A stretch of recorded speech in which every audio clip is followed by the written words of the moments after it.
Hello நண்பர்களே, நான் இன்றைக்கி உங்களுக்கு ஒரு கதை சொல்ல போகிறேன். அந்த கதையை கேட்டு நல்லா ஷேர் பண்ணுங்கள், சர்ப்ரைசர் பண்ணுங்கள், என்ஜாய் பண்ணுங்கள். வாங்க கதைக்குள்ளே போயிடலாம். ஒரு பாலைவனத்தில் அந்த பாலைவனத்தில் ஒரு நரி அப்படியே உணவு தேடிட்டு அப்படியே சுற்றிட்டு வரும்போது உணவு சாப்பிட்டுட்டு அதுக்கு தாகம் தாங்க முடியல. சுட்டெரிக்கும் வெயில் வேறு. அந்த நேரத்தில் இப்போ நமக்கு தண்ணி கிடச்சா நல்லா இருக்குமே அப்படின்ட்டு அப்படியே நடந்து வந்துருக்கும்போது தூரத்தில் ஒரு பெரிய கிணறு இருந்தது. பெரிய கிணறு உடனே அந்த அந்த கிணத்துக்குள்ளே மேலே வாளியை கட்டிகிட்டு இருந்தாங்க.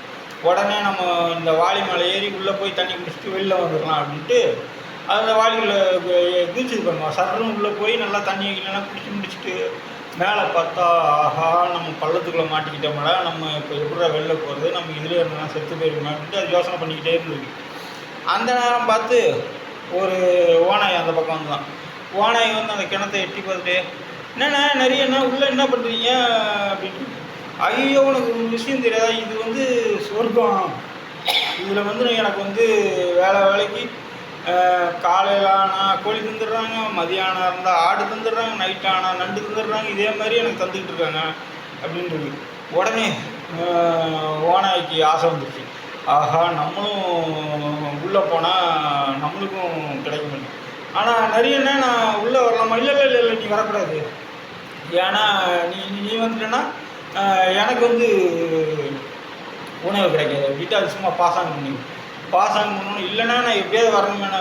சரி நீ கொஞ்ச நேரம் அங்கே வெளியில் நின்று கிணத்தை சுற்றி ஒரு 10 வாட்டி வாழ்ந்துருக்கு. 10 வாட்டி சுற்றி அப்புறம் தவம் செய்கிற மாதிரி இப்போ நீ அந்த கயிறை பிடி அப்படின்ட்டு. உடனே அது ஓனாயும் அதை கொஞ்சம் கூட யோசனை பண்ணு. டக்குன்னு அது கயிறை பிடிச்சி சர்ன்னு உள்ளே போயிடுச்சு, கிணத்துக்குள்ளே போனோடனே நரி மேலே வந்தோடனே, என்னென்னா நீங்கள் சொர்க்கத்தை விட்டு மேலே போகிறீங்க. இல்லைப்பா நான் சொர்க்கத்தை விட மேலான இடத்துக்கு போகிறேன், நீ சொர்க்கத்தில் இரு அப்படின்ட்டு. உடனே தான் அப்புறம் ஓனாய்க்கு தெரிஞ்ச, ஆஹா நம்மளை நரி ஏமாற்றி அவன் நரி தப்பிச்சிட்டான் அப்படின்ட்டு. உடனே நரி திருப்பி சொன்னான், இந்த மாதிரி இன்னும் யாராவது வருவாங்க, அவங்கக்கிட்ட இதே மாதிரி சொல்லி நீ மேலே அவங்க உள்ளே இருக்கட்டும் அப்படின்னு.